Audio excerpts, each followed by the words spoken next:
All right, what up, what up, what up? Y'all mean we back, vibes. Y'all know what it is. Y'all mean it's your host Marc. Y'all I'm saying my co-host, the lovely Nick J. Nick, how you doing out Hello. there? Everything is everything. It looked like it was going to be raining soon, but it cleared up. I was looking forward to a nice, sexy thunderstorm like we had. What was that? Like a week ago? Yeah, it was like rain off and on today. It wasn't. They Yeah. said it wasn't going to be heavy. They were just like scattered showers. So if it's scattered where you was at, you know what I'm saying? Then Uh, other I, than I that. I, do. I, I didn't hear of any big storm. I mean, not that the region can't use it or whatever, but I think it's just going to get hot. So I'm just all right. It is kind of what it is. But I was just like, all right, well, shoot. One thing I will say, we got a lot to get to tonight. Yeah. It's a lot that's happened. This past week. On all fronts. So we're going to start with something a little positive, right away. And that would be the NBA draft. You Ah. know, we're going to start with that. This is Oh, Paolo Bencaro. I'm Yeah, sorry. We going. All right. put his picture back up. He was the number one pick of the NBA draft, drafted by the Orlando Magic. Number one pick from Duke. You know what I'm saying? And I tell people, the NBA draft and the NFL draft, that is, I'm saying, our version of the lottery, right? When Mm. people always say, man, don't no black people win the lottery. Yes, we do. We win every year. It's this draft. You know what I'm saying? So if you ever have a That's true. friend, family member, friend of a friend, and it has a young man that gets drafted, I'm saying this is our version of the lottery. If you ever watch these things, the families be so hyped and they're overjoyed. And it's great to see. You know what I mean? It was great to see Paolo's family. And they wear some interesting suits, these young men. You know what I'm saying? I'm looking I at this don't one. really know what he got going on, but I'm just saying, I know some of y'all have sons and nephews that go on a prom, and it looks like that. You know what I'm saying? So right there, you have Paolo Bencaro. He was the number one pick. The white guy in the middle is Chet Holmgren. He was the number two pick to Oklahoma City, and the number three pick was Jabari Smith to the Houston Rockets. I think all three of these young men are going to do well. So, you know what I'm saying? If you're fans of those teams, look out for that. And I know we got something special for Merv. I'm not sure if we have those pictures. You know what I'm saying? Yep, there it is, right? Now, up top is Jaden Ivey with his mom, Niele Ivy. I know I'm butchering her name, but she played for the women's pro team, the Detroit Shock. Oh, He was nice. drafted by the Pistons, and Jaden Ivey's grandfather played for the Lions. So that's three generations. Damn. That's three, Wow. yeah, that's three generations of Yeah. athletes in that family that played for Detroit. Yeah. You Yeah. know, now at the bottom, obviously, I had to throw this in there. That is Jalen Duren. Also, I'm saying, well, when he was drafted by the Hornets, but then traded to the Pistons, he is from Chester, born and raised there. Exit 6, as all my Chester folks like to tell me. I'm saying? But his game was honed in Philadelphia, Okay. where a lot of his family is. Philly all day. And he went to the famed Roman Catholic High School, same school as my nephew. He is friends with my nephew. You know what I'm saying? And my nephew got to talk to him over the weekend. And I like, nephew, just make sure he gets some good tickets when they come to Philly. You know what I'm saying? No, If that's he great. can squeeze a couple in there for us, we'd be appreciative of that. But it's a great time for all those young men, and they're realizing their dreams, and hopefully them and the family really can enjoy this very positive news going on. So I'm happy for all of these young men that are going to embark on their professional career, and Yeah, that's you always know very exciting. yeah, what I'm saying, exciting times. So we'll see what happens with that. We'll especially from the Philly area, we'll be following Jalen Durant closely. You know what I'm saying? To see what he do, and so it should be a great time. Just seeing what's going on with those guys. So, unrelated but kind of related. When LaShawn McCoy was drafted, his mom and my mom are very good friends. So my mom was at the draft party. Yeah. I have the first football that LaShawn McCoy signed once he became an Eagle. See, you know what I'm saying? I keep telling when these guys get drafted, it's like a family affair. It's family, it's extended family, it's all of those things. Everybody kind of gets to share in it. It's a great time, just remembering the days that my cousin played. You know what I'm saying? It was just a great time, I remember when it happened, he got signed, he got the phone call in my apartment in Miami, I'm just like, man, so it's a great time for all of these families and these young men, I think will do really well, and we'll just watch the journey as we kind of go along. Now, that's the feel good stuff. Now we got to get to a little, something, stuff that's a little more serious, you know what I'm saying? But it's okay. What's our next topic, Nick? What we got coming up here? The next topic is, I think it's still happy stuff. Is it? Are we still happy? Okay. We're still happy. I just want to know. We still have some more happy stuff to talk to. Oh, wait, Deshaun Watson. What is kind of happy? Well, you know what? Closure is sometimes happy. You know what I'm saying? Let's post Deshaun Watson real quick. Closure is sometimes happy. So, you know what I'm saying? I don't know if we had that picture of that banner, but you know what I'm saying? I don't know if we had that. Yep, there he is, Deshaun Watson. Okay, this is what's going on right now. They said he has settled with 20 of the 24 women who came forward. So this is getting close to a close. I don't know, that's a wild number. Yeah. But here's the thing. He wasn't criminally charged. We've said this on this show before. It's a civil case, so it's more about, money and litigation. And then the NFL is going to have to hand down their suspension, their findings or whatever. Mm-hmm. They're saying it could be for as much as a year. They're saying it could be for half a year. I'm not sure, but I'm just like, I'm glad that this is, getting to be over and people can kind of move on. But again, it was never any criminal charges. So people can't say, oh, yeah, he settled, he's guilty. No, it wasn't any criminal charges. So leave that alone. Okay. Mm-hmm. No criminal charges. You know what I'm saying? Yeah, where the grand jury in Texas, they didn't indict him. Yeah. So it's more, more of a civil case. It's more of a money grab. And, I thought that these ladies, I thought that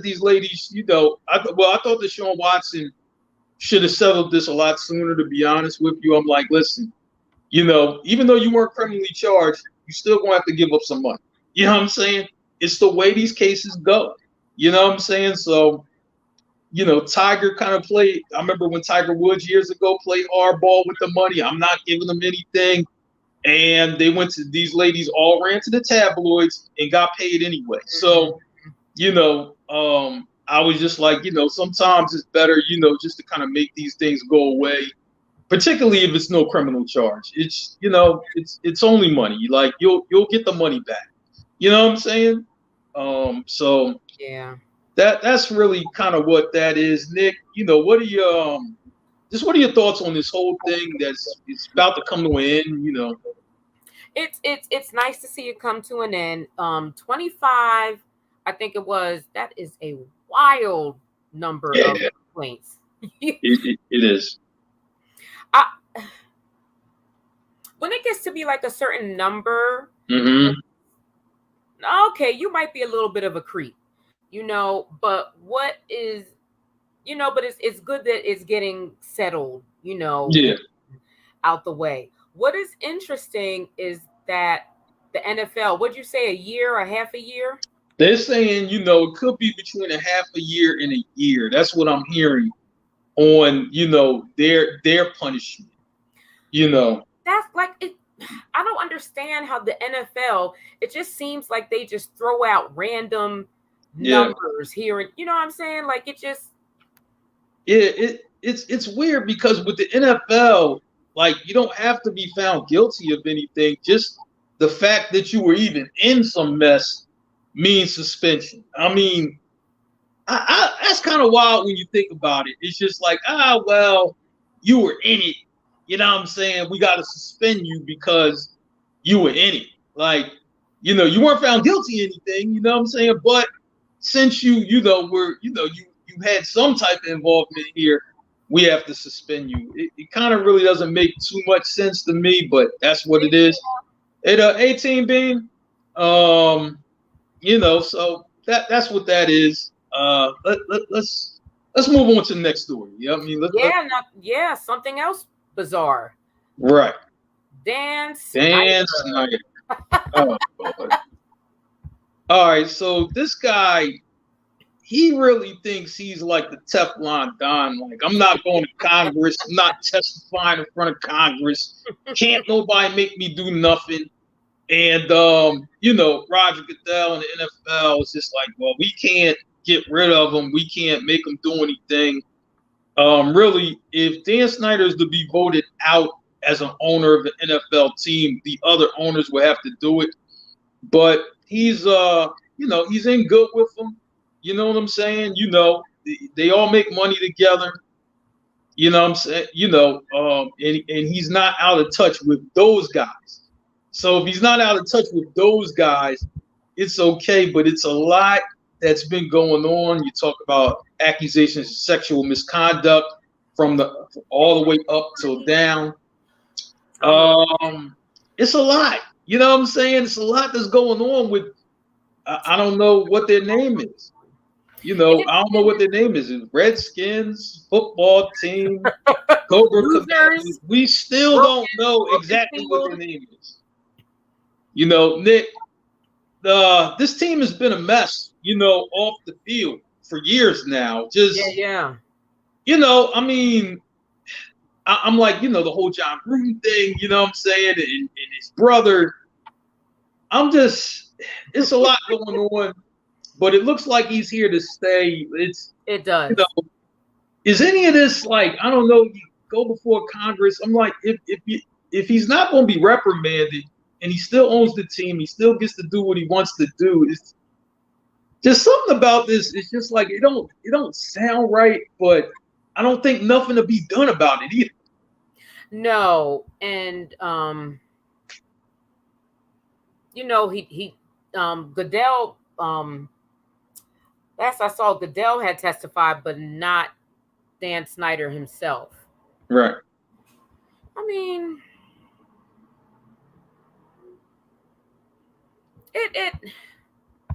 he's not going nowhere. Yeah.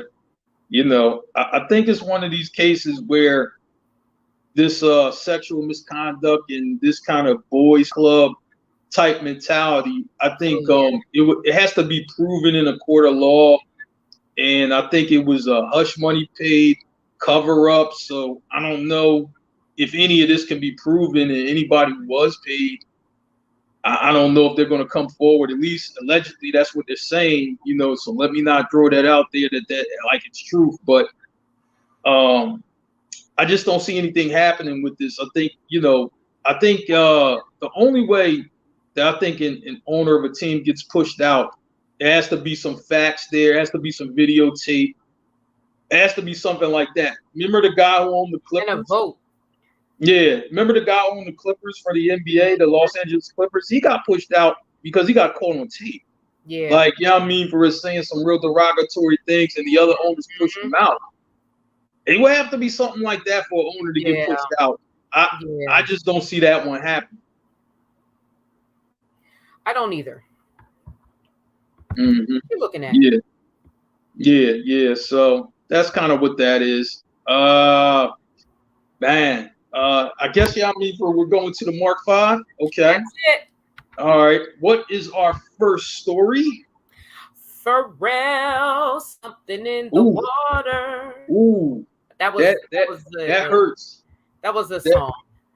Yeah. We're talking Pharrell. Now he moved the Something in the Water Festival from Virginia Beach, his hometown, to DC, right?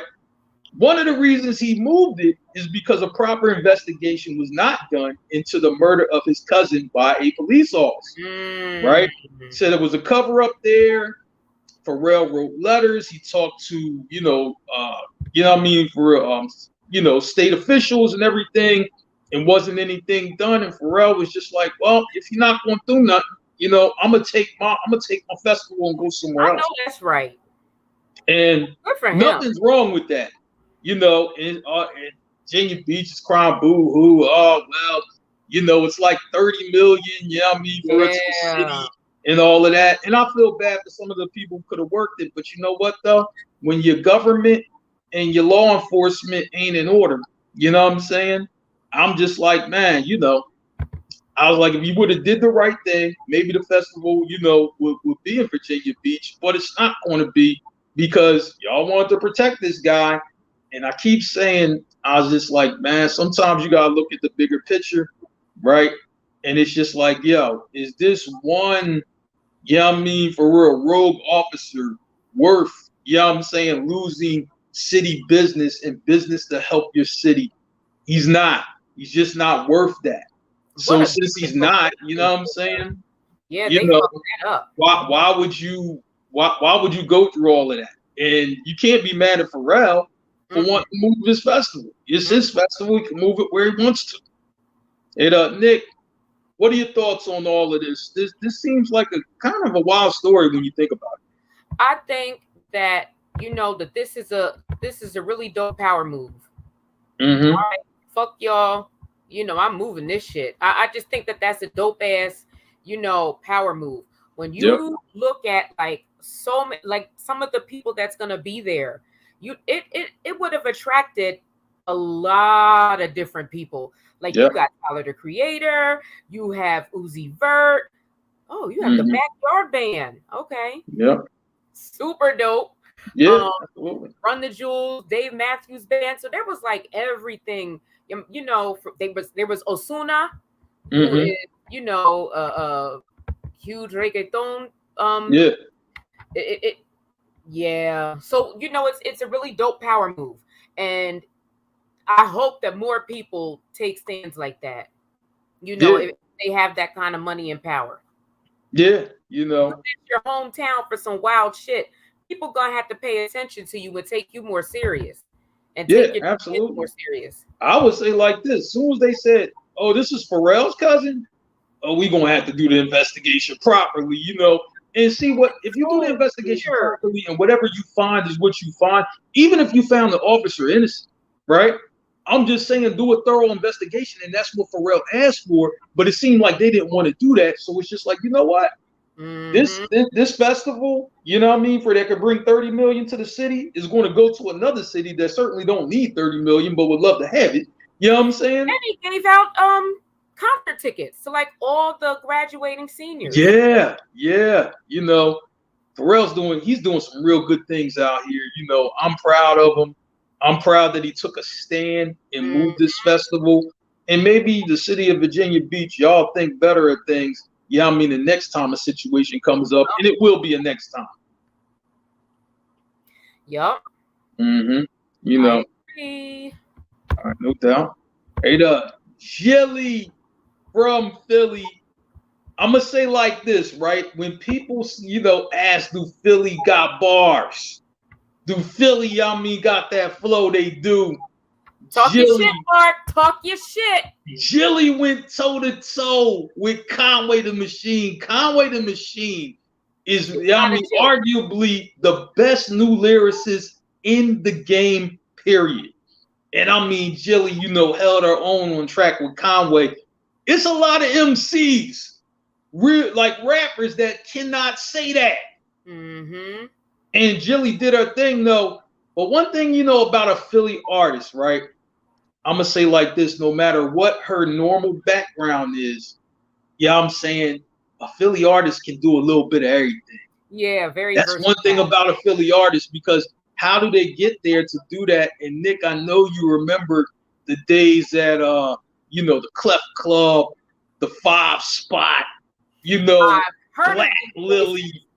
I mean, this is that. So I'm just like, you own your craft, in Philly at these legendary local spots. You own your craft, and Jill owned her craft. With the singing, rapping, the bebop, all of that. One thing about a Philly artist, they have a touch on every single thing within music. They don't just do we know Jill for singing, but a Philly artist can do a lot more than that. You know what I'm saying? So I know you heard the verse, Nick. Mm-hmm. Nick, when you heard it, the album first came out, like I was so hyped. Like, how, so I was listening to the album. I was on this phone. I don't know why I just did that. But I was listening to the album because he also had what is Black Thought. Yeah. So he had some Philly flavor on there. And I'm like Googling, and everybody just going crazy over this Jill Scott track. So I just forwarded to it. I love Griselda. Mm-hmm. And Conway is definitely, I don't want to Conway is Conway. I left her comment up here because when I first moved to Philly, this is when her live album came out, and before she went into a poem. Yeah. She was talking about how she was waiting for the 54. Yeah. Huge Jill Scott fan. My first job was in North Philly. So I had to wait for the 54, like Broad and Lehigh. You're exactly right. Jill Scott, I'm ready for the 54. And then one day I was, driving with somebody down, Lehigh. And I was like, we got into the 20s. I was like, yo, ain't one of these the blocks that Jill Scott is from? I was so hype. I love Jill Scott. Right. You know what I'm saying? Shoot, that's right. I was like, man, when I heard it, I had to take it back, because I'm like, I gotta hear it again. Mm-hmm. I gotta hear it again. You know what I'm saying? Mm-hmm. And I'm like, man, and Jill has spit some other rhymes before, and they were nice too. But I was like, man, I haven't heard one from her in a while. You know what I mean? But she ain't forgot how to do that. Nope. You know what I'm saying? So it's a lot of nice Jill stories about her getting on the mic and getting busy. Mm-hmm. And I'm glad that, the world got to see this. You know what I'm saying? I know we were privy to it before being from the area or being in the area, but I think the world got to see it. And that's what I was most proud of, because I got people from Chicago, people, family from Virginia and all of that. Like, yo, Jill got busy. Like, yeah, she's capable though. She's capable of that. She is. So that was a feel good moment for hip hop right there. Really. It was. Mm-hmm. It was. Absolutely. So I'm hyped for this. Man, who you telling? I'm trying to tell you, listen, I'm like, look, Sean told me about this documentary before it was even going to come out. Yeah. Because he was saying it was in the works, but he was just like, because he told me this like a year ago. Mm-hmm. He was like, it's in the works. You know what I mean? I think they were trying to find distribution, a little more money to add to the table, cut a couple people more in to get this thing, rolling or whatever, right? Now, Supreme Team is a team full of all-star drug dealers, you know what I'm saying, for real, from Queens. This is a Sean type thing. He was just like, Queens, he's like, Raising Canaan was based on these guys. Mm-hmm. He's like, you know what I'm saying, if you watch Power Book 3, Raising Canaan, and you really want to know where the real story comes from, it comes from this, the Supreme Team You know what I'm saying? Supreme Fat Cat. You know what I'm saying? Pappy. It's a lot that goes in. So I'm excited. I have to see this. You know, I have to see this. And the thing is, though, regardless of what they did, it was more like it was for the culture. Like, if you want to understand how people got their style and did their thing, these are the guys that really, you know, were responsible, you know, for rappers early getting their style and knowing how to dress, the swag, all of that. They really played a major part in the culture in terms of how you look, and you can really look, you know, you could be a young guy, look real good and do your thing. I was just like, man, so just from that aspect for the culture, you know what I'm saying? You know, I want to see it. And you see how it's inspired, you know what I'm saying? You know, Power Book 3, Raising Canaan. You see, you know what I mean? If you're on your Instagram, you see the BBS boys with the old school cars, with the rims and everything like that. A lot of that came from this Supreme team. So I'm interested to see the documentary personally. You know what I mean, Nick? No, you know, what are you thinking about that? For sure. And it's produced by Nas? Yeah, I think Nas is in on this. Yeah. You know, anything with Nas, I'm all in. Right. But yeah, I'm looking forward. You know, like the 80s crack era fucking sucked if you was on one end of it. You know? But if you was on the other end, that shit was like super lucrative. You was like flyer than fly. You know, you was getting all kinds of women and cars and, you know, the gold. You know what I mean? Like everything was just fly. So it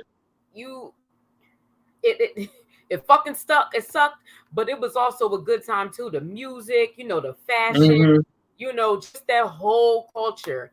And so, you know, I would say like this: the parts of it that didn't suck is, you know what I mean? Like, all right, even if you were somebody like, all right, well, that ain't for me. I ain't gonna do all of that.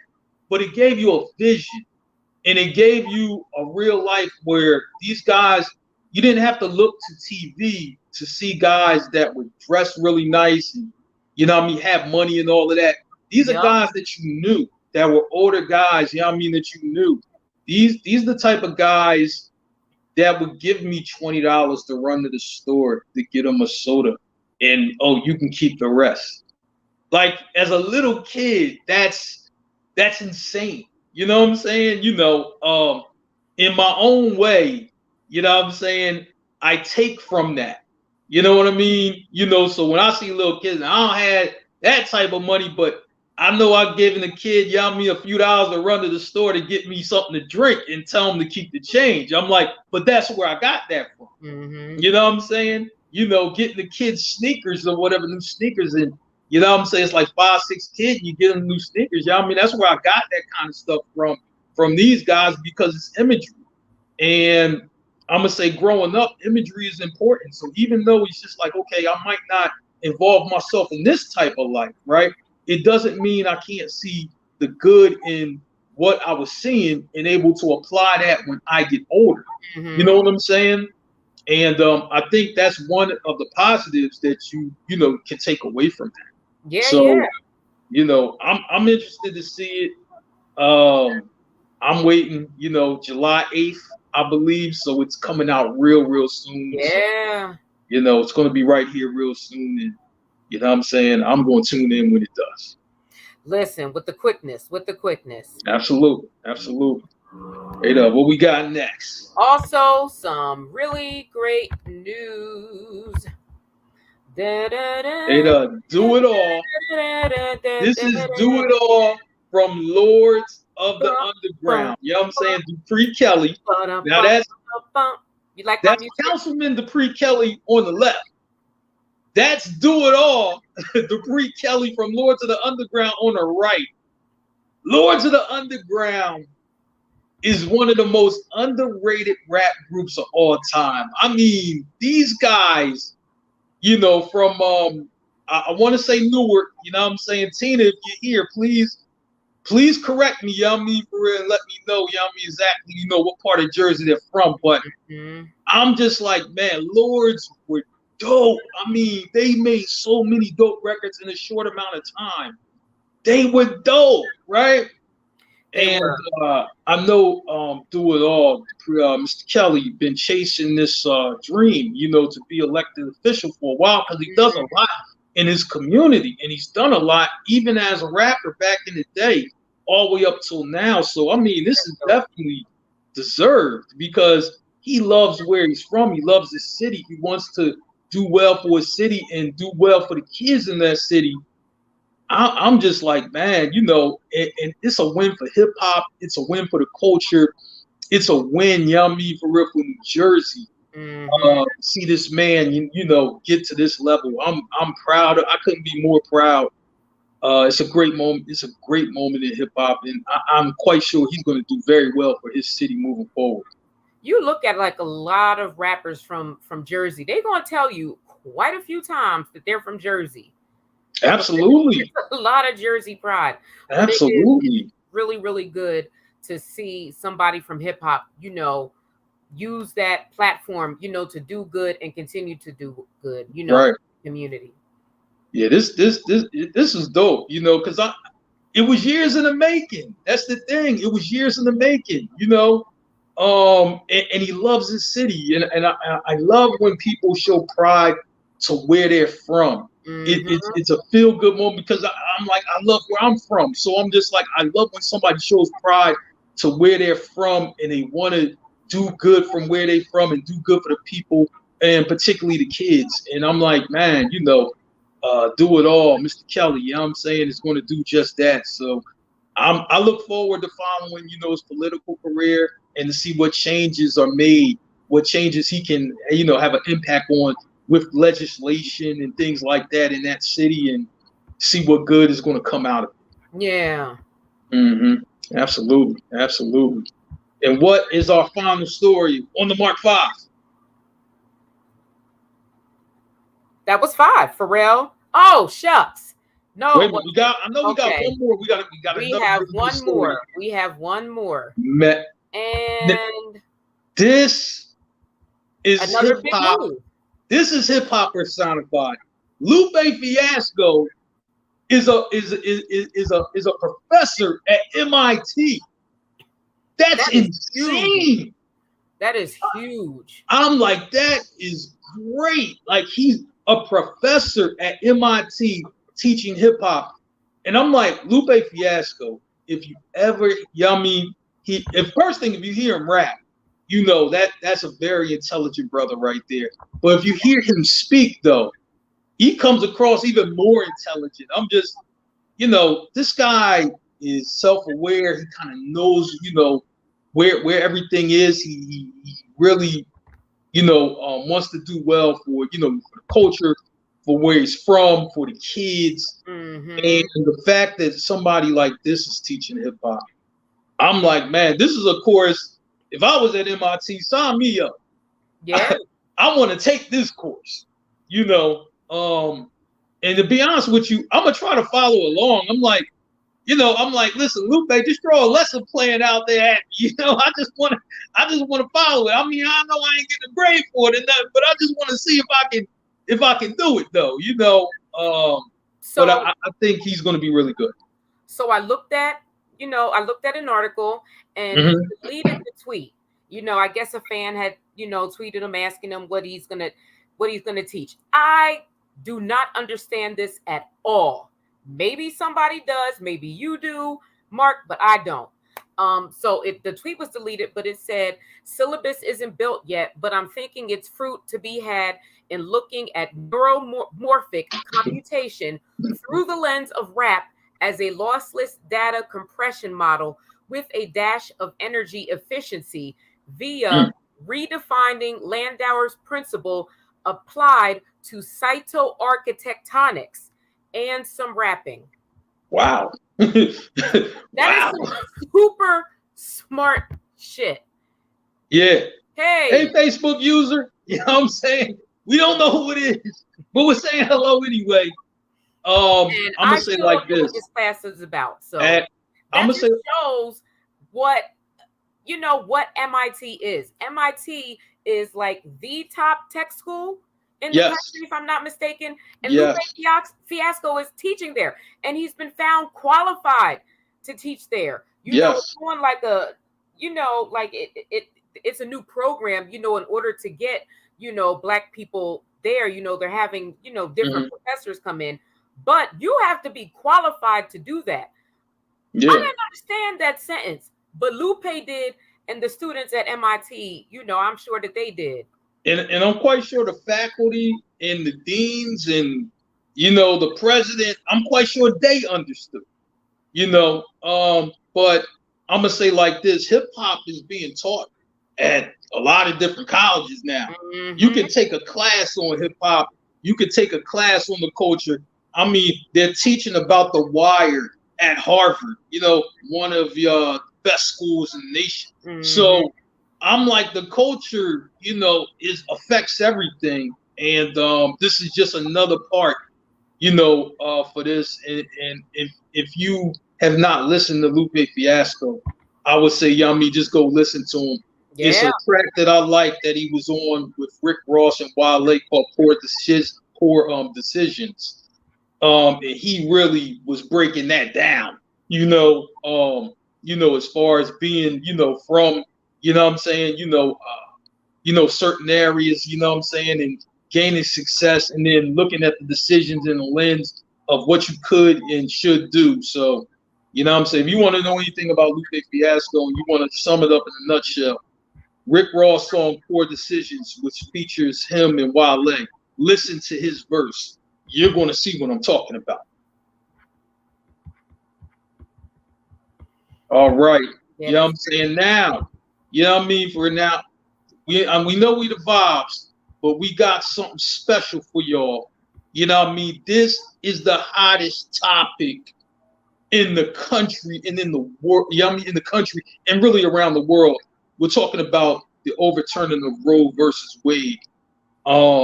Yeah, I mean, I'm just going to say something really quickly, and then I'm going to let Nick go all the way in.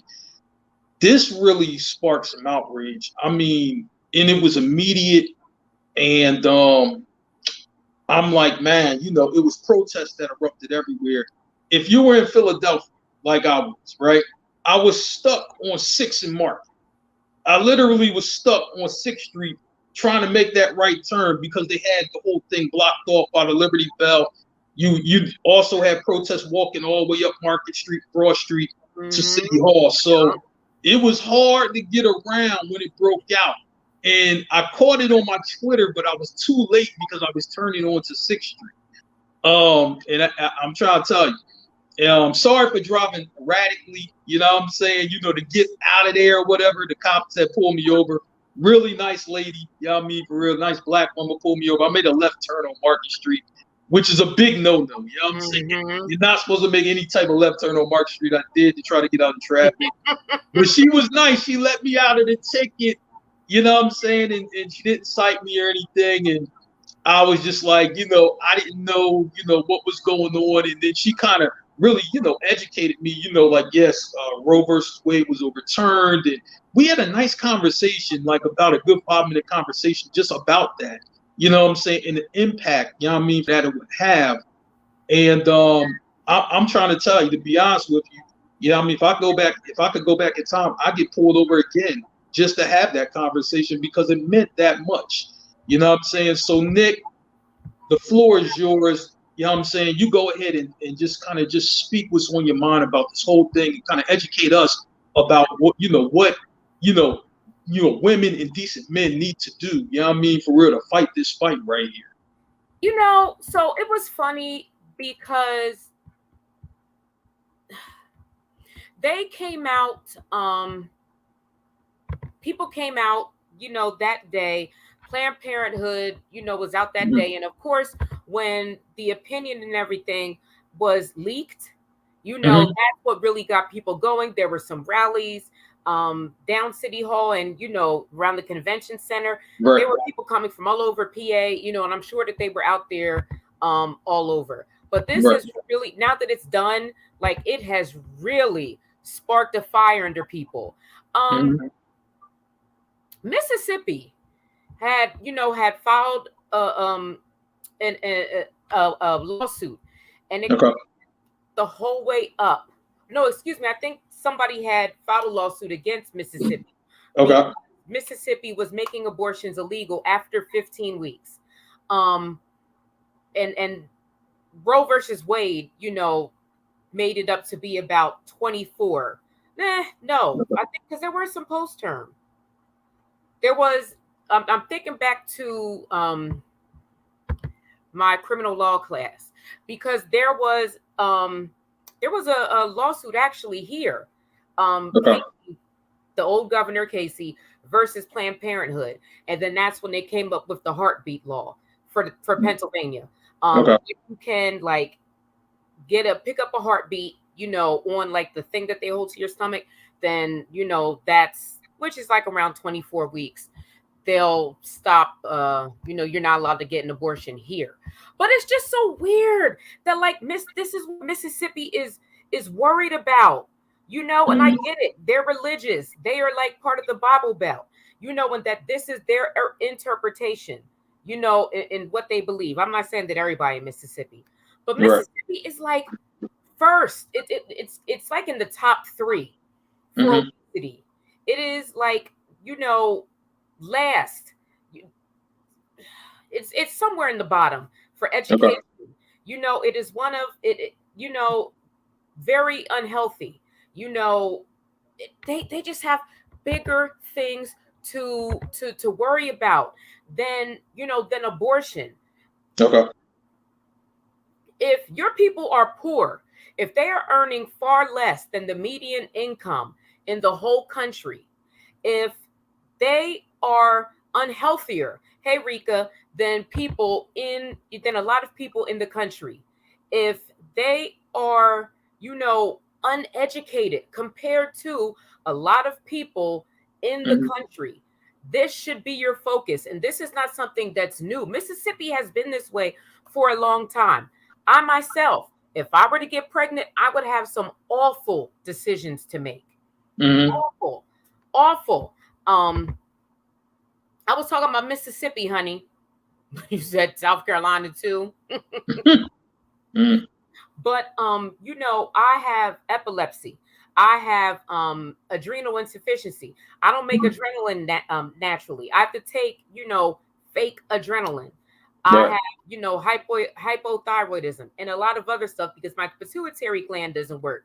So if I get pregnant, it can kill me and the baby. So if I were to get pregnant again, I would have some awful, awful decisions that I would have to make. So, I mean, I'm not like an abortion person.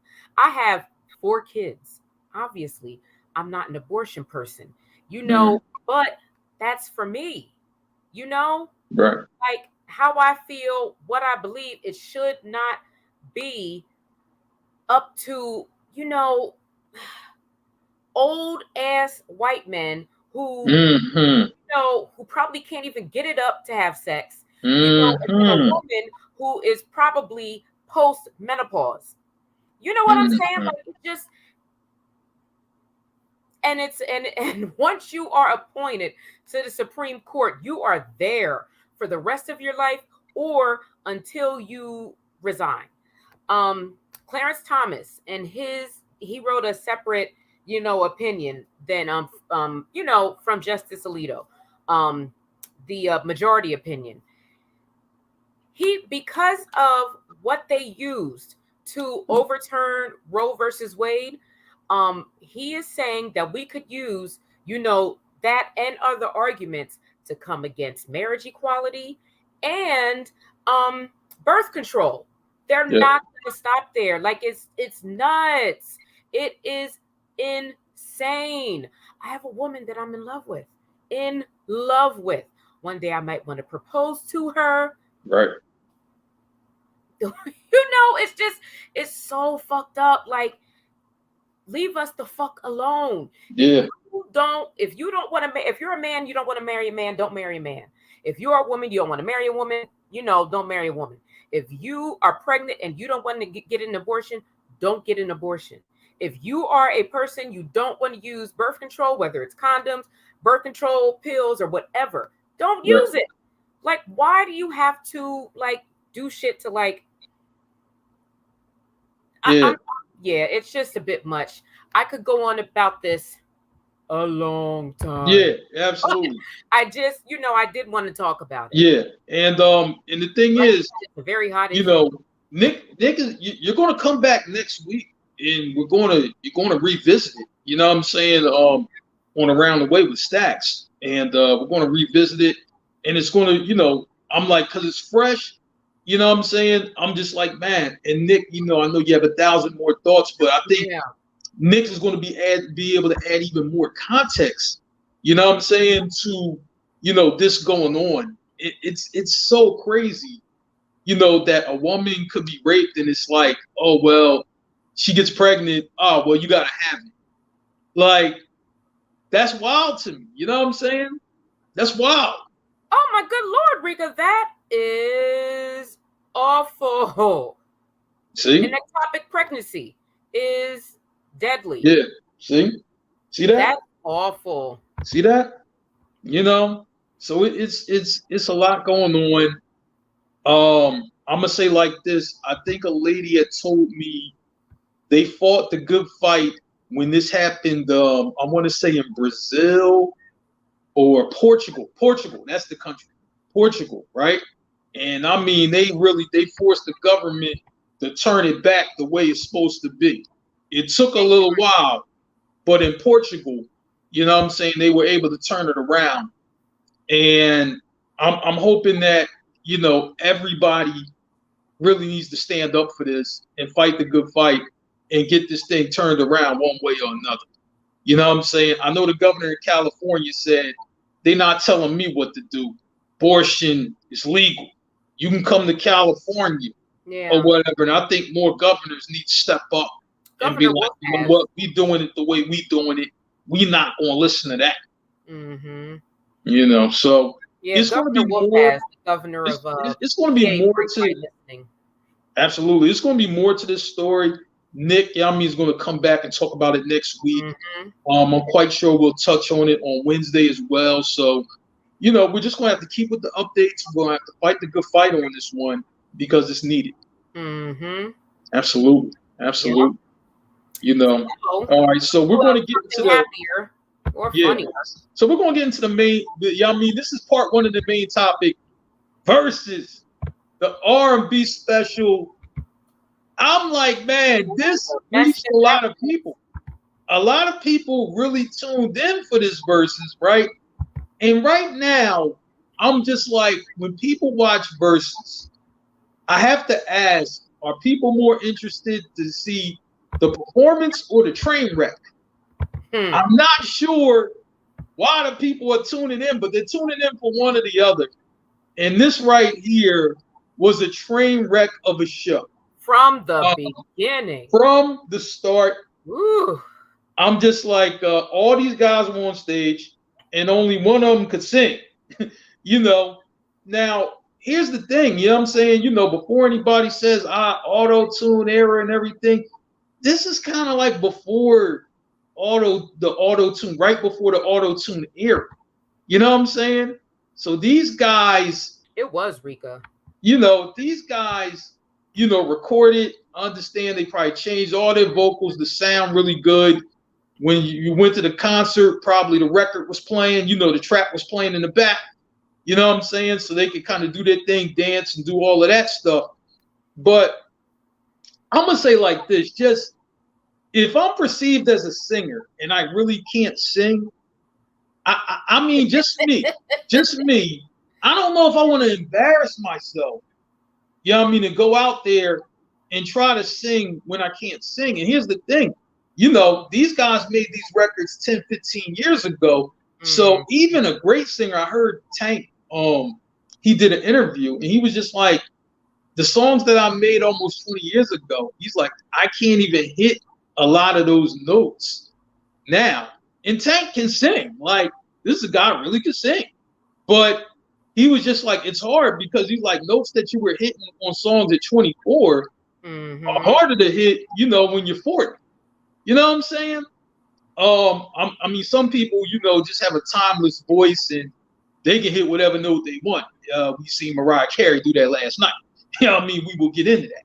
But You know what I'm saying? I'm just, it's tough, but these guys really weren't singers from the beginning. So why would you do, like, I don't understand how you, it was embarrassing. You know what I'm saying? That none of these guys could sing except Mario. And Mario was just talking shit to everybody. I think Mario. Yeah, he's wild, isn't he? I think Mario really just had this saved up. I don't think he's just a mean guy, but I think he just chose. I think he just was waiting to choose violence, and he had the right opportunity to choose it, and he did. And Mario, I think Mario watched Jadakiss on all his versus performance and tapped in to his inner Jadakiss. You know what I'm saying? Because that's how Mario sounded that night. Nick, I have to get your thoughts on the show. You know what I'm saying? Just what moments stood out to you in this train wreck of a show? Okay, if I can start at the beginning, I'm gonna put this right quick. Sammy and Bobby Valentino came out. I don't know if they had prior beef, but they was ready to fight from like the start. Right. It was wild. Like, I don't know what happened. And does anybody know what that beef is? I don't even remember hearing a Sammy Bobby Valentino beef. I don't even remember hearing that beef. So crazy. It seems like they had too much. They all had too much to drink beforehand. And then in the midst of this madness, Ray J brings out his baby. It was weird. And then Ray J starts singing One Wish. He sounds awful. Goodness. Oh my God. Now I heard that Ray J couldn't really sing back in the day. Like, no, I wasn't a fan of his back. I was like, I thought he made some good records, but I thought he made a couple good records, but I heard that he really couldn't sing in the studio, hooked it up. I mean, I don't know. Yeah, I mean, sometimes, like the apple falls far from the tree because his sister, Brandy, can sing, all day long, and he can't sing at all. So but Nick, continue, please. Let just Ray J brought out the baby, and he couldn't hit any notes. And then where were you going from there? Notes. It was weird. I ended up because I just couldn't deal with it. All the cussing, and I was like, all right, listen, I need to, let's just get to the main event. Rika says, no, people missed the very beginning of the battle. What is this child? Omarion started talking trash before the first song. So Mario was like, oh, we're on that energy. Okay. So that's why he was on his big dick energy. So yeah, let's get to that. Okay. Like, Mario kept calling him a dancing ass nigga, which was fucking hilarious. He brought out the fake B2K and was like, oh, I want y'all to make up and everything. Like, he was really clowning them. And Mario was like pulling out all the stops, eating fucking watermelon, acting like he giving a woman cunnilingus. I can't even talk. Humping a fucking microphone stand, taking his shirt off. None of it was working. Like, Omarion and Orion, they are fine. Omarion has gotten finer since he done locked his shit up and everything. None of it was enough, to ignore the hot ass mess that was his voice that night. And what was fucking crazy is that his music was up loud. Mario was like, he was singing a cappella a lot as part of the clownery. At times he told them to turn the music off, turn the music lower. Like, he was doing anything that he could to clown this dude. He was talking big shit, and then like Omarion brought out Jeremiah. And then Mario's like, nah, don't do it. Don't do it. He knew that homie could not sing. And he sang and he sounded horrible. I had to call my girlfriend. I said, that Wii song that you play a lot, he don't sound like that. That's the studio version. That's not the real version. And oh my goodness, he sounded awful. And then Omarion brought Tank out. Tank sounded a little rough. Yeah, But he's older, you know what I mean? You know, he's not a young man anymore. Because I guess Tank had wrote that song, Oh. Okay. And so then he had brought Tank out to sing it. Tank sounded a little rough. Mario says, "Oh, I'll show you how it's done," and then proceeded to sing "Oh" and do all of these roles and falsetto and whatnot. Goodness, he was stunting on them. Sheesh. You ever met a man from B-more? They are cocky. Yeah, you know, it seemed like Mario chose violence. Like he did. That's what we're doing. He chose violence. But I think he probably went into it, or Marion's going to do some bullshit, and I'm going to get him. I think he felt like that from the beginning. He's going to do something, and I'm going to get him, and that's exactly what he did. Okay, so Rika says that he wrote the song and he sang background on it too. Gotcha. And then remember when Omarion brought up the Millennium Tour too. What did Mario say? I ain't want to be on that. I ain't want to be on that bullshit. Yeah. Like and he said it quick. He didn't, then he just went back on to, saying what he was saying. Mario is fucking hilarious. Yeah. I'm telling you, I expect good things to come for Mario out of this. I'm trying to tell you, I was like, I think his energeticness, stood out. And if you see what verses did for Jada, you know what I'm saying? Yeah. I'm like, man, I hope some of that sprinkles on Mario where he can do his thing and maybe get a tour going and maybe another record or something like that. Because I think people, will be here for. And so what this has all done is it's opened the door for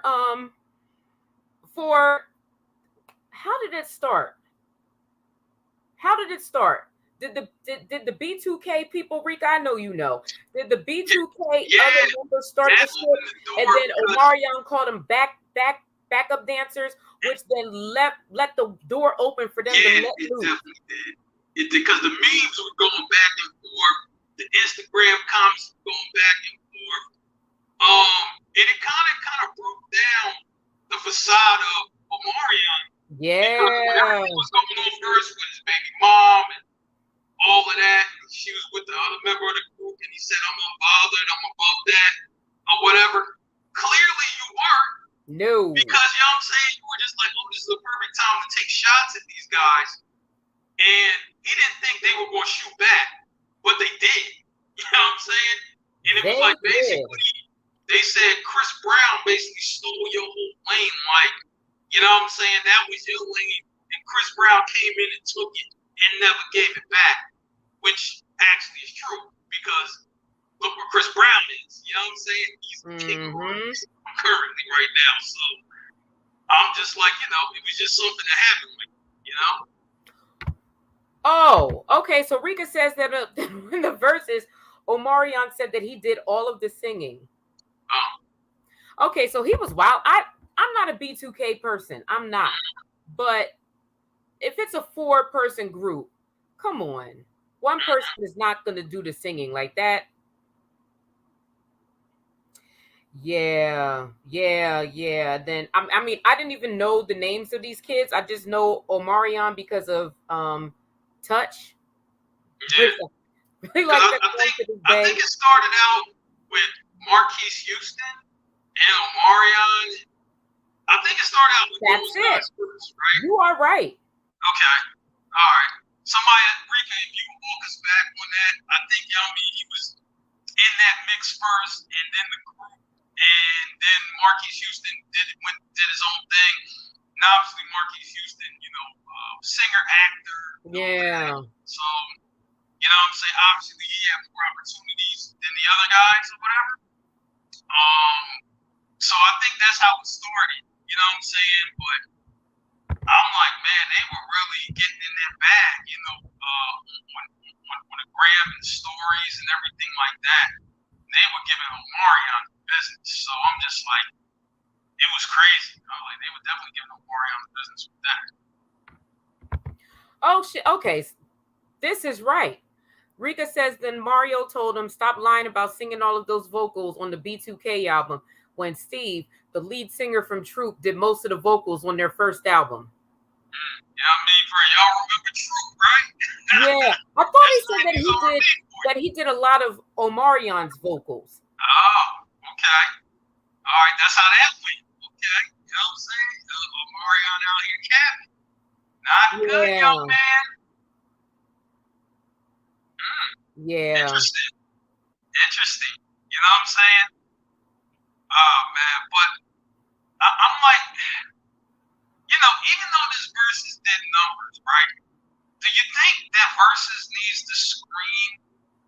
You know what I'm saying? You know, the people better who are coming on, like, have to ask questions like, can you sing? Like, because like if you can't, we don't want you on the show. Like, should they do that? Try out. I think so. I think they should do it. I think that Versus needs to take a break. Okay. Play some reruns. You know, I wouldn't mind seeing the Box Versus Dipset again. Yeah, Snoop, DMX. I was getting ready to say that one. Yep. Yeah, so, those were good. Those were really good. I want you know, I wouldn't mind that while they go back to the drawing board because I think that the quality has kind of I don't know. I don't see nobody hype about the Verses like we used to be. I think they're getting the names, but they're not really checking out these guys if they perform. Have they performed in recent years, and can they still perform? I'm like, you know, a lot of people were just like, "Yo, Music Soul Child didn't sound good at all." Yeah, that was you know what I'm saying? When he did the Verses, they were like, Anthony Hamilton wasn't much better. You know what I'm saying? So I think, to be honest with you, you know, when they're doing these pairings, they should look at who's still actually like towards, you know, how did and you can watch all these shows on YouTube or whatever, so you can see if these guys still have it or not.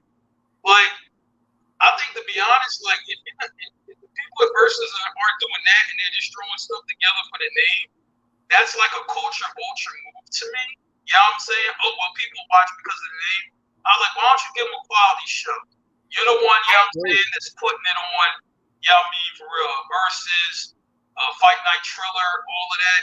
You're the one that's putting these shows together. Why don't you give them a quality show?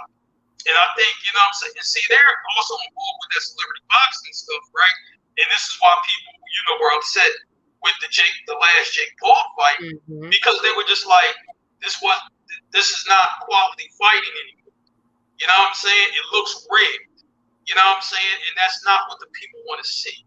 You know, so I think they really do need to go back to the drawing board on all their projects and try to give the fans some quality, because it's people who are paying money to go to the venues, to go to these shows, and things like that. And I'm like, I understand the controversy, right? And I understand the train wreck, and I get that people are going to tune in for that, but that's not something that'll last. You know what I'm saying? People are going to be like, you know what? We already seen the train wreck and the controversy and a couple other shows. You don't want to tune into that every time. It's kind of like, you remember how the talk shows in the 90s, how they used to fight all the time, right? It was great when it first started. Oh, they fight. You know what I mean? But then after a while, it's like, okay, they fight every day. Like, what else you going to do? I like the only one, you know, who survived those talk show awards and people kept tuning in for it was Maury. You know what I mean? For real. When it was like, yeah, the baby isn't his. And then the lady run back, you know what I mean? For real, you know, so what you call it. And the man's dancing, he's jumping in the crowd and everything. Now, people didn't get tired of that for a long time. They loved it. But what I'm saying is a lot of those other shows died out. And it's a reason that they did. And I'm like, Versus, if you don't want your shows to die out, right, from the R&B side at least, get people who can actually sing. I think the rappers are doing just fine. They're actually putting on a show. You know what I mean? They had 8-Ball MJG and UGK. Shout out to Bun B, rest in peace, Pimp C. But I'm like, that was a nice show. You know what I mean? If people tuned in and people liked it. So I think with the R&B side, the singing side, they're gonna have to do something. She said that she was mad that UGK and 8 Ball and MJG didn't get the promotion that this versus got because it was really dope. I got to go back and watch that. Yeah, that was a really good show. But I think if you're going to get the singers, and I'm like, the last two R&B verses have been horrible. You know, a lot of these guys can't sing, right? And I'm like, if you seen the Isleys and the OJs, Earth, Wind, and Fire. I'm like, man, them guys was still kicking it. Them guys were still hitting notes. I'm like, that's what we want to see. People, you know what I mean, who really, still have them vocals together and doing their thing. And if you have the legend title, Shaka did not sound that good. She was obviously, tipsy or something. Inebriated. It's Shaka Khan. You know what I'm saying? She's allowed to have a night like that. It's still an honor to see Shaka Khan. But plus her vocals are stamped.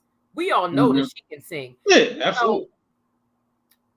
But like you said, these new guys, some of these, these people who don't have the longevity that some of, like the Isley Brothers, Shaka Khan, Patti LaBelle, Gladys Knight, that they have, whose vocal abilities are tried and true.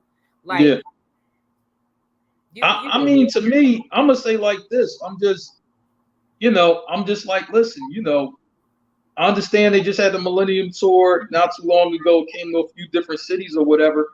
But I'm like, the people from Versus should have checked out them shows, right? And you have the money and you have the cachet to find out, you know what I'm saying? Were they actually singing the songs? Yeah. You know what I'm saying? Whose vocals wasn't right? Was this right? Was that right? You have the power, you know what I mean, to find that out. And then it's just like, and then based on the information that you learn, that's how you should choose who's going to be on the verses and who's not. It seems like you're only going for name recognition only, but it's not a quality show. And the last couple R&B shows have not been good. And I'm just like, I think, people who's paying their money, people who are using their time to tune into these things, you know what I mean, for that's helping y'all should put on a better show, you know what I mean, for the fans who are supporting verses. Because after a while, it's going to be like, I don't care if verses coming on or not. I'm just not going to watch based on, what happened. And especially if these people, like the fans, they're asking for like some really big name artists to, they're asking for like the Mary J. Blige, versus against, whoever. You're not going to have that if you keep having these. Yeah. These I don't want to call them these people who cannot sing, who are not giving quality. So if you want to do that, you're gonna have to up the standard. Yeah, because I'm like, how do you expect to maybe? And I'm saying maybe because even they talk to Chris Brown and they talk to Usher, right? And I mean, it's not like they're considering it, but they're not backing away from it either. But how do you expect to get a show of a Chris Brown and an Usher when you can't even get this right? And you think Chris Brown and Usher are going to be like, I'm not going on that platform. Look at what they put out. I'm not going to do that. Right. If you put out a quality show, maybe you can attract a matchup like that. But if you put out a trash show, you know what I'm saying? Why would a Chris Brown and an Usher, who clearly do not have to do anything, related to verses, even want to do? Yeah, I don't they think could just do their own show. They could be like, forget a verses, we just gonna do our own thing, you know what I'm saying? And leave their title out of it. And they would make money. Yeah, absolutely. You know what I'm saying? So versus, y'all need to get y'all shit together. It's as simple as that. Y'all need to get it together. You know what I mean? Because if these guys can't do live shows, you know what I'm saying, and in the last R&B performances at least, we're not good. I'm like, man, y'all gonna have to, y'all gonna have to do something. You know what I'm saying? It can't just be, oh yeah, y'all had some hits in the past, but y'all can't perform and y'all can't sing, and then we want everybody to come to the venue and we want everybody to tune in on their Instagram or their live feed or whatever. That's just not gonna work. You know what? Like, before we move on, like what is crazy to me is that like Mario, he was like, you could hear him like, during some of the time, like, it's me. You know what I mean? Like, reminding people like, yo, this is me. I forgot how much I love some of his songs. Yeah. That breakup song, loving you, love. Yeah. I forgot about that song. Yeah. Yo. I like that. That's probably my favorite Mario song. I was singing along with. I was singing my heart out to that damn song. Yeah, shout out to Gucci Mane and Sean Garrett, who were on that record with him. You know what I'm saying? That was a dope record. You know what I'm saying? I love that song. Yeah, absolutely. Well, we're gonna see where Versus goes, on the R&B side. I think the rap side they're doing fine. It's the R&B side that's way down and needs to catch up. I agree. All right. So, BET Awards. You know what I'm saying? Overall, the show was I just like but it really had its moments. It had its moments of excellence within an average show. You know what I'm saying? I'm going to say like that. You know what? Let's go here, Nick. Let's start with Jack Harlow. You know what I'm saying? And he does Yummy First Class, and Brandy comes out and she does her verse. I thought that was just an excellent moment. It was a great moment. It was great to see. And Brandy, Yummy, we're talking about Yummy women who sing that. Obviously, Yummy got a flow, can rap. We talked about Jill earlier. We're talking about Brandy now, and I thought she did her thing on the First Class joint. That was a great moment. I think Jack Harlow, kind of understands what needs to be done. You know what I'm saying? And I keep going back. Jack Harlow has excellent people around him. You know what I'm saying? He's under DJ Drama and Don Cannon. You know what I mean? For Philly all day. You know what I'm saying? So they're going to make sure that, the right things are being done, the right buttons are being pushed. But I thought that was just a great moment, you know what I'm saying, for real, for music in general. And nobody knew it was going to happen. Yeah. You know what I'm saying? But I thought that was a great moment right there. You know what I'm saying? I was happy to be able to see it. Jack Harlow, in support of Lil Nas X, who they had that song together. One of like the biggest songs. Yeah. Last year. He was Lil Nas X was snubbed. He had like a really good album. Yeah. And so Jack Harlow in a show of solidarity. Man. And let me share this with you, right? Because I remember I talked to my sister the other day, and I talked to her, Yummy for today.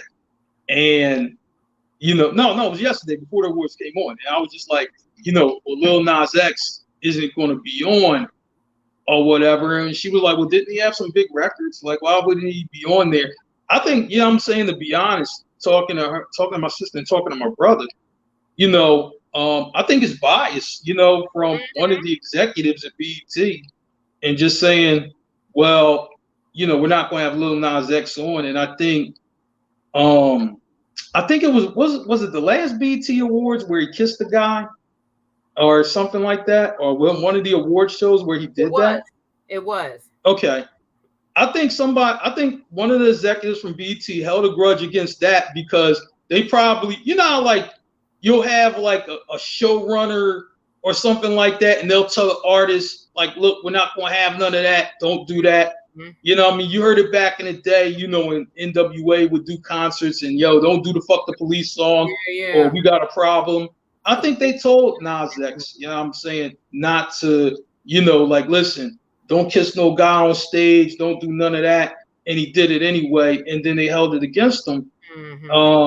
I'm like, I don't know if it's true or not, but why wouldn't you know what I'm saying? Here's the thing with Nas X, right? I'm going to say this, real quickly, right? I'm just saying like this, right? Regardless of his orientation, or regardless of whether you approve of it or not, right?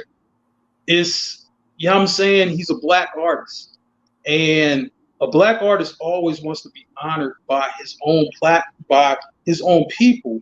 before anything else. You know what I'm saying? So even if Nas X wins Grammys, American Music Awards, or whatever other award, right? You know what I mean? For the BET Awards, does hold a special place for Black artists because this is where they get their start from most of the time in their acceptance. You know what I'm saying? So just to snub the guy, you know what I'm saying? I think that's crazy. You know what I'm saying? But I don't think it's biased against somebody gay. I think it's biased against him. You know what I'm saying? Based on what he did at the last award show. And executive showrunner might have heard about what he was going to do. And they probably said, yo, Nas X, don't do that. You know what I'm saying? That's not going to make, for real, the powers that be happy. And he did it anyway. You know what I'm saying? So I think that's where the bias comes in. You know what I'm saying?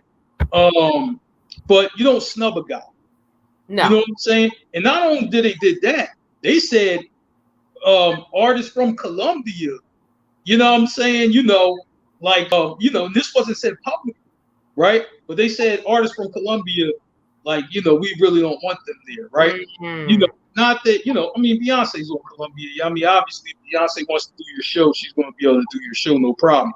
But, some of the newer artists, like Fabio Farms from Colombia, and some of these other guys, and they didn't allow them to come on. You know what I'm saying? So it's some bias within the higher ranks against Nas X. And, I don't know if we'll ever get the full story on it, but I thought he should have been nominated. You know what I'm saying? And the fact that he wasn't, that's unfortunate.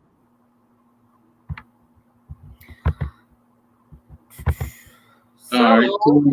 You know what I'm saying? All right, so we got to go to another one. All right, I'm going to go right here. Big Lotto. You know what I'm saying? Big energy.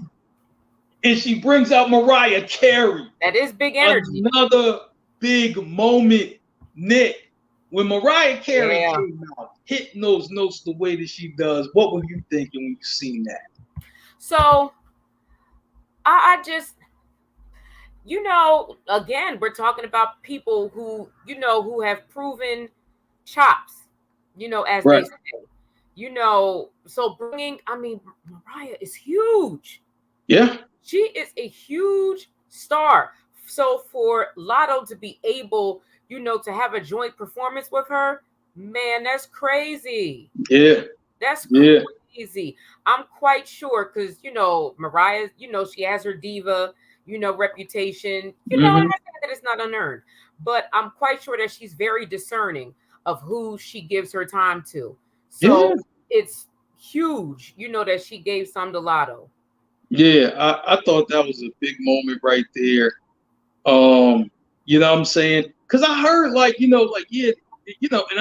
was like, Mariah Carey's on a remix, and I didn't know if it was an actual remix or they just looped Mariah in with some more vocals or whatever. So I wasn't sure, you know what I mean? But they was like, no, it is actually a real remix that, Mariah Carey did. But for her to come on stage though, and this is Mariah Carey. Mariah Carey, is such a decorated artist and just like you said, to give her time, to give, her advisement, and everything to this young artist up and coming, that, that's what you love to see, within music, man, that somebody is kind of giving back the way they did.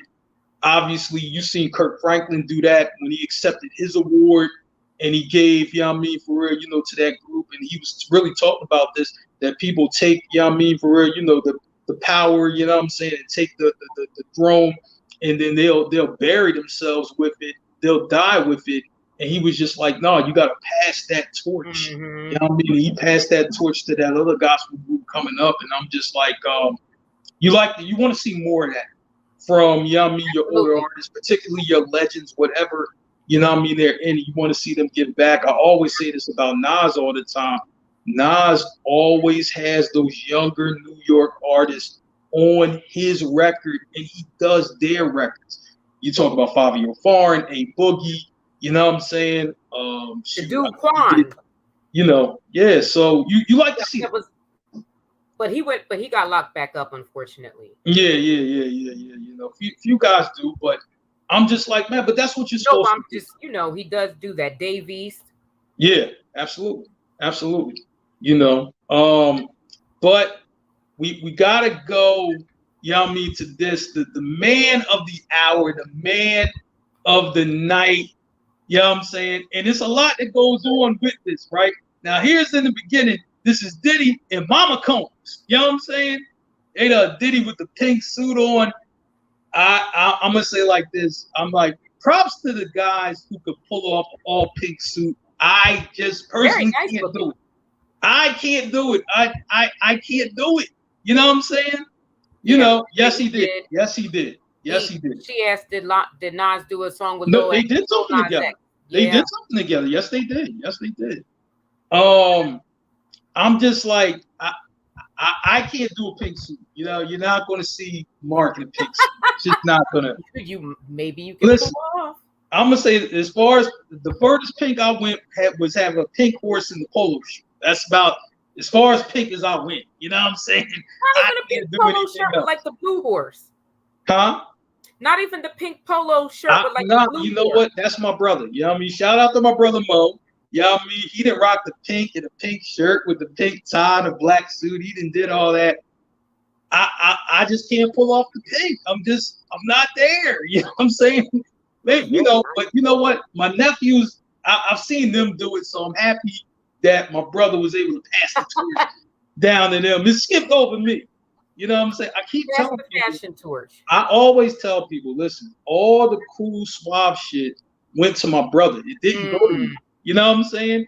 My dad was like the coolest man on earth. Like all the cool suave shit went to my brother, and then all the street shit went to me. You know what I'm saying? So it was split. You know what I'm saying? And the paths don't cross, but maybe I can get a little bit of it, So I try to get that a little bit of the pizzazz from the other fellas in the family. If I do this, maybe a little brown and cream or something. I can do that. All right, cool. I just haven't got to the pink. I'm working on it though. Maybe something pink will be in my future. I just can't pull it off yet. You know what I'm saying? But nah, you know what I'm saying? So, Diddy was honored that night. The performance was a little wild, and obviously we have to talk about who stole the show, and that would be Kanye. And that's Kanye, the masked man that, we don't know what's happening, and, we don't know any of that, but he's there. And I'm like, I didn't even know it was coming out at first, and I'm like, is that Ye? And then he started talking. And then I was like, yeah, that's Ye. I couldn't understand what he was saying through all them clothes. All I was thinking was, Ye must have an air conditioner within the clothes. I'm just saying, with them hot, like if you ever been on stage before, right? And I think everybody's been on stage at least once because they had to do graduation or something, right? Them lights is hot as shit. Yeah, they are. Lights are hot. You know what I'm saying? Even if you had your graduation robe on, you were hot. You know what I'm saying? In a black family, you can't just, go how you want the graduation. No, you're going to have the shirt on, especially back in the day. Shirt on, the tie, the pants, and the shoes, right? So you're hot. I'm like, I'm serious. Yay, he's just a different guy. And I'm just like, man, but he said some real cool stuff about Diddy. And he was just like, I was signed to Bad Boy, but Diddy just didn't know it yet. You know what I'm saying? He was like, Diddy really inspired me to do what I do. Diddy, I think it's long overdue for this Lifetime Achievement Award. I think Diddy deserved this flowers years ago. Because I'm like, the man really moved the needle. You know what I'm saying? And the thing is, Nick, we did a show on Bad Boy. We did a vibes on Bad Boy celebrating Diddy before this happened. You know what I'm saying? So you invented the remix. Absolutely. You know what I'm saying? So Nick, let me just get you, first thing. Oh, and one more thing we gotta talk about. The performance, right? Mary J, Jodeci, Lil Kim, Busta Rhymes, Locks, you know what I'm saying? And Diddy China was doing his thing, dancing and everything like that. that was a great moment. But we're talking all things Diddy right now, with this Lifetime Achievement Award. What stood out to you out of all the moments that we got to see last night with Diddy? And Shine. Oh, let me not forget Shine. Oh, Shine was there. I love seeing Shine. Shine is a new man, and I couldn't be more proud of that. For office down in he's in Belize. Like he's like I guess the equivalent of a state senator or something like that in Belize. So that's really fantastic. Super dope. Yeah. So I mean, what stood out to you? Besides Kanye, obviously, we're going to get to him. But what stood out to you about Diddy and everything that happened last night? It's just nice to see him get his flowers. A lot of what you hear about him, he didn't pay his artists, you know what I mean? But, I'm not going to get into that. But, a lot of what you hear about him is bad, so it was really good to see and hear, the good, everything that he did, because like you said, he did move the needle. Like he made a lot, like he made dancing cool again. Yep. For a while, dancing wasn't really. Yeah, because we really there. We were getting more, hip hop was hardcore, and you stand around, you got your arms folded, and you just mean mugging, and you got your fatigues on, and get out here and dance. You see these ladies move with them. You know what I'm saying? Like come on, even the gangster girls move with them, gangster girl. You know what I mean? You looking at it just like I'm looking at her. Move with her. Understand that, Diddy. And one of his the Gina Thompson remix, he that was like one of Missy's first songs. Yep. So he's did a lot for a lot of people. It just Yeah. I think I was watching a documentary and Diddy brought back the party. He did. He did. He absolutely did. But he absolutely did. Like he was convincing Andre Harrell to sign people. Yeah. I think they said that about Jodeci. Don't quote me. But, because Andre Harrell they signed Mary J and Jodeci to Uptown, and then Diddy wanted to bring some more edgier acts, and Diddy, marched to his own beat, and Andre Harrell had to fire him. Like, and Diddy tells this story all the time. Like, he fired me, but Diddy was not like upset about it or anything, especially over time. You know what I mean? Because Diddy, I understood what I had to happen. He was just like, he was like, I was kind of moving, to the beat of my own drum and not moving in unison with Andre. Yeah. You know what I'm saying? He's like, so I understood why he had to fire me. Like, I mean, that takes a lot, because some people are just like, it could be 20 years later. Oh man, F that boy. You know what I'm saying? That boy fired me, right? But Diddy, said it was a lesson. It was a good lesson for him. And he was still able to move because he learned a lot from Andre. And then, obviously starting Bad Boy, Biggie, you know what I'm saying? For rest in peace, Craig Mack, rest in peace.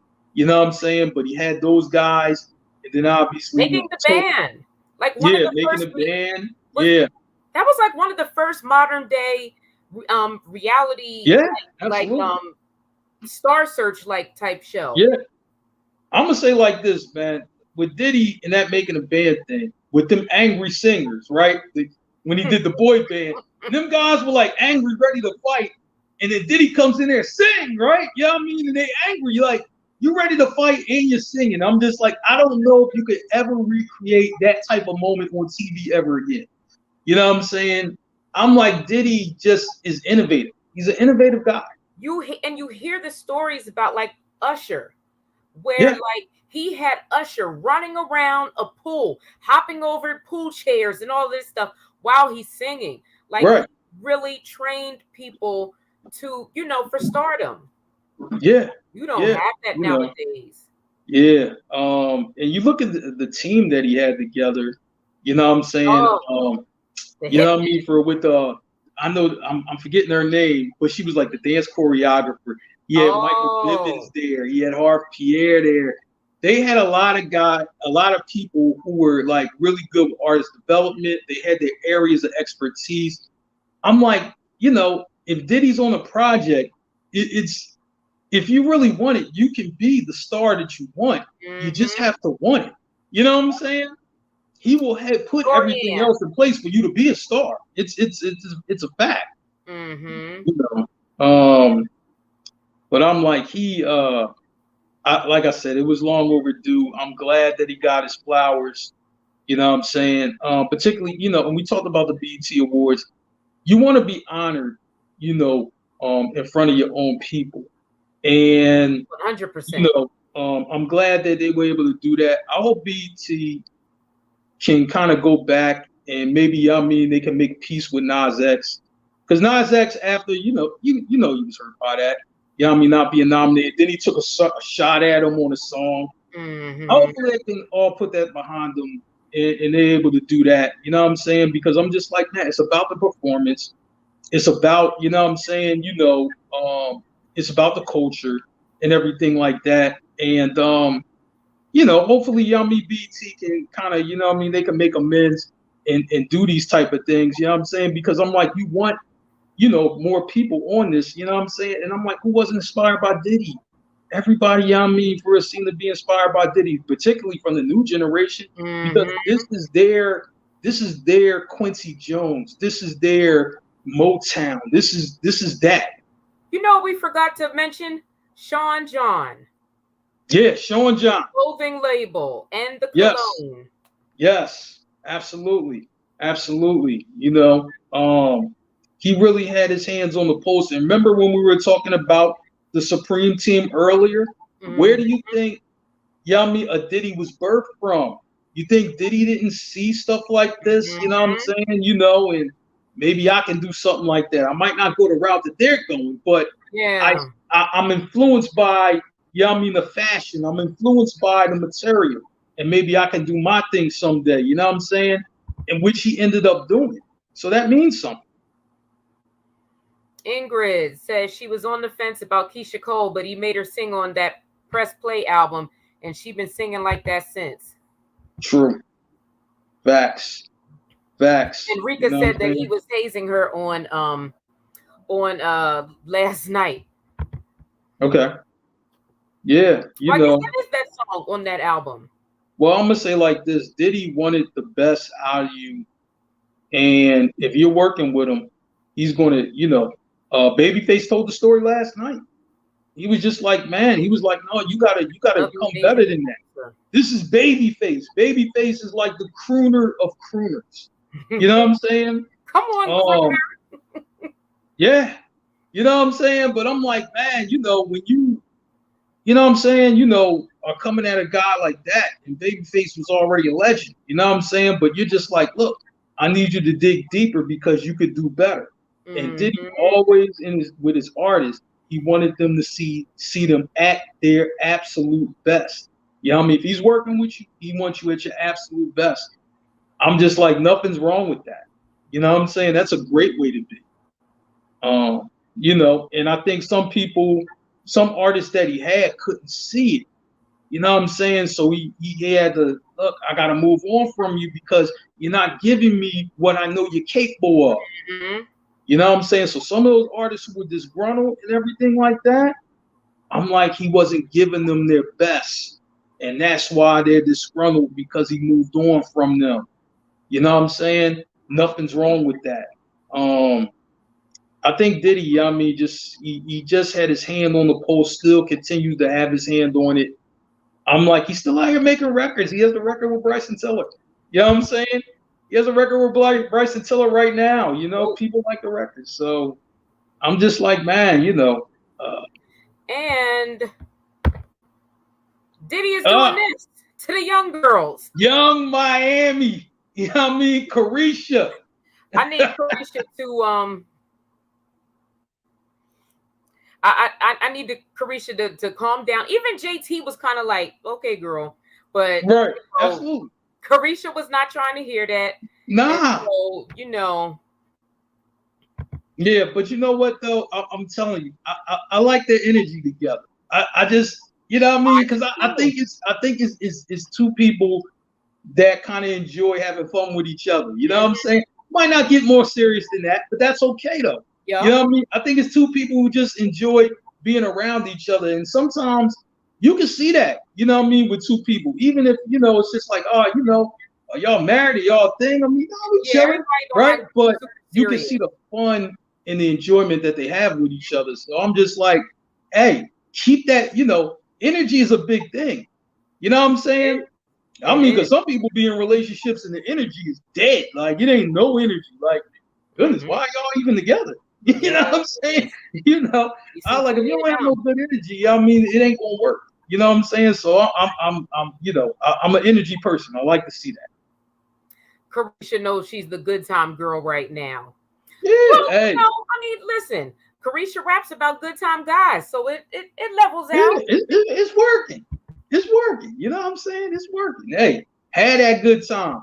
Keep that good energy and keep it rocking. You know what I'm saying? Said that she would have never. Okay. Hey. You know what I mean? Listen, it's about the energy. If the energy is good, it's good. You know what I'm saying? If the energy is good, it's good. Look, whatever their labels are, whatever they do with each other, that's their business. But if the energy good, I'm with it. You know what I'm saying? I'm with good energy. Is just fun. Yeah. You know what I'm saying? I'm like, the man's name is Love now. You know what I'm saying? Love. I'm like, man, you know what? I might name myself Love. Love, no title. You know what? Love. That's it. That's what we doing here. Love. I think that might work. You know what I'm saying? Present myself as Love. Like, what's your name? Love. I thought it was Mark. No, it's Love. It's Love. That might that you could work that into some smoothness. It's summertime, Yeah. You gotta start looking at the roster before time to cuff, if you do cuff. Yeah, are you I gotta clear some of this city boy stuff going on with me, but you know what I'm saying? If I can get past that a little bit, maybe I can do something. You know what I mean? So we'll see what happens. But you can see the fun that happens. He's definitely a city guy. And yeah, he definitely is. Young Miami. And she's a city girl. I mean, it's in the title. It's in the title, but they're having fun. I mean, I'm all for it. Hey, Nick, you know what I'm saying? Great show. We didn't cover a lot. I'm gonna say like this. You know what's so crazy? It's a lot of stories we left out. We couldn't even get to. It's a lot of stories that we couldn't even get to. That's how many stories it is. If we would have covered every single one of them stories, that'd have been a show like, I don't even know if I can make it into work tomorrow. That's how much, for real is going on. You know what I'm saying? Okay, Facebook user, your new name is Bedroom, but that is kind of, it doesn't have the same finesse as Love. Yeah, you know what I mean? Shoot, yeah. Because Love you can describe in different ways. Love you can describe in different ways. You know what I mean? Now, Bedroom, I mean, that's where you want the love to end up. You know what I mean? Now, I ain't mad at it. You know what I'm saying? Okay, TJ, hey. TJ, listen, that's where you wanted to end up. But you know what I'm saying? I'll describe it as love. Oh, no. Okay, so TJ says his first name's going to be Bedroom, last name Bully. You know what I'm saying? Look, if it end up there, cool. You know what I mean? Hey, me being a city boy, listen, if it ends up in the car, I'm okay with that too. You know what I mean? I'm all right with that too. But, that's another story for another day. You know what I mean? But anyway, you know what I'm saying? Nick, great show. You know what I'm saying? Nick, final thoughts on tonight's show. So we did cover a lot. We did. So let me. Okay, I'm just looking forward. If I'm gonna leave on a note, it's gonna be I'm looking forward to that Supreme Team documentary. Agreed with that. About the verses. Yeah. Play more Mario. Mario, we didn't give Mario. I don't think we really gave him his just due when he was, when he was out record after record. I don't think that we did. No, we didn't. learned our lesson. We didn't. You know what I'm saying? Yeah. We need Mario. Come back out with something else. You know what I'm saying? Come back out with something else, but something hard, something edgy. On tour. Yeah, we need something edgy. You know what I'm saying? We need something edgy. Don't come out with nothing soft. Come out with something edgy. You know what I'm saying? You know, we need that. You know, I'm gonna say like this. I think the Supreme Team documentary is going to roll us right into Power Book 3, Raising Kanan. That's what I love about the most. Because we're going to be able to watch that. And then we're going to get the Raising Kanan in August. You know what I mean? Which is going to be crazy. You know what I'm saying? So I was like, man, Supreme Team, Raising Kanan, BBS Boys on Instagram. You know what I'm saying? If you do not follow BBS Boys on the gram, follow them. You're going to see all the old school cars. You know what I'm saying? For the rims and everything like that. You're going to see all that stuff. I'm telling you, tonight's show, I'm like, man, you know, I'm like, obviously we just finished talking about Diddy and what he means to the culture. You know what I'm saying? Which was great. Kanye, you know what I'm saying? You know, I'm like, he almost stole the show from Diddy, you know what I mean? Doing what he normally does. You know what I'm saying? But I think, you know what I'm saying, you know, him and Diddy, you know, kind of have similar energy. You know what I'm saying? So I can rock with that. Shouts to the young men in the NBA draft. You know what I'm saying? You know, kudos to them. Congratulations. You know what I'm saying?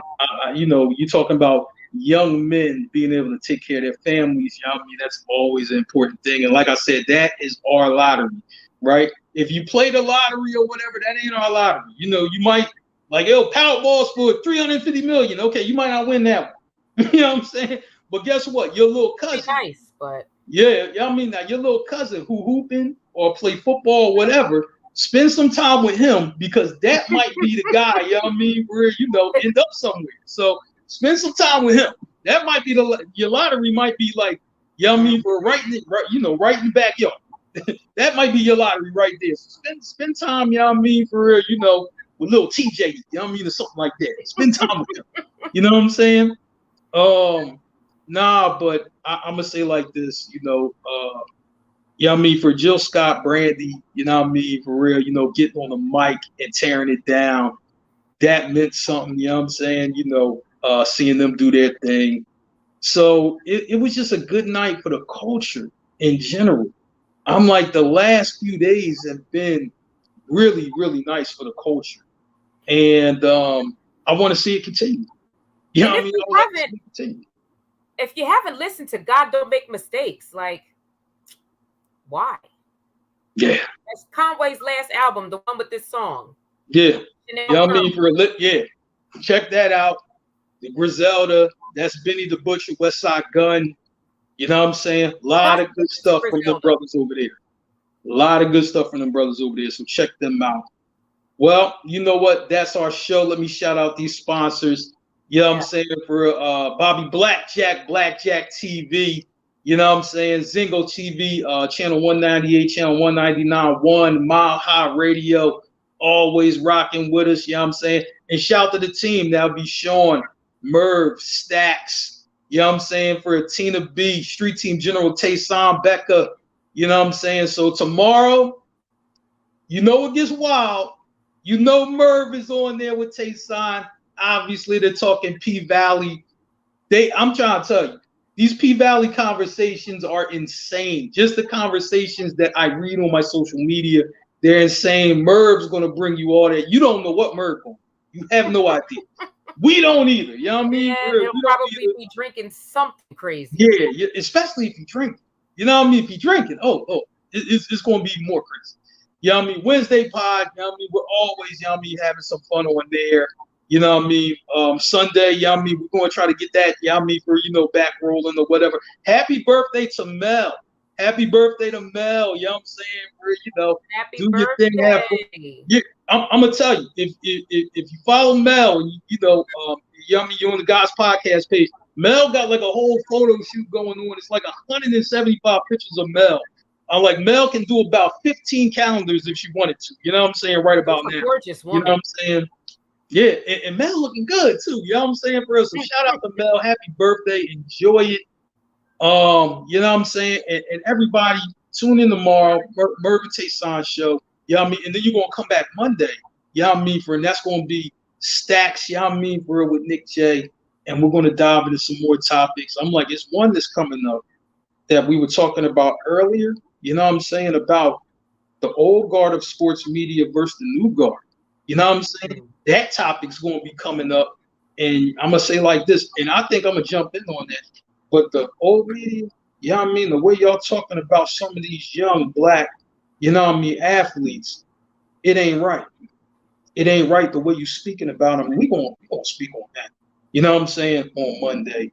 And we're going to come back with some more thoughts with Roe versus Wade. So Monday's going to be a crazy show. You know what I'm saying? So I'm like I said, I'm going to try to hop on there. You know what I mean? And see what's going on. You are definitely welcome. We will be. Yeah, absolutely. You know, very happy to have you. And I know the sports thing is. Yeah, you know, but I mean, my thing is that I'm just like, listen, you know, everybody deserves a fair shot. You know what I'm saying? Don't, you know what I mean? If you're a black man, you know what I'm saying? You know, just stick to the topic. You know what I'm saying? Don't talk about, don't try to dox no black man and lower his contract value. You know what I mean? For real, that's not what another black man ain't supposed to do that. That's just my opinion. But we gonna get more on that. You know what I'm saying? Yes, Rika, we gonna speak on all of that. But that will be next Monday's show. Until then, you know what I'm saying? Y'all have a good night, and we out. Yes. Peace. Good night. Later.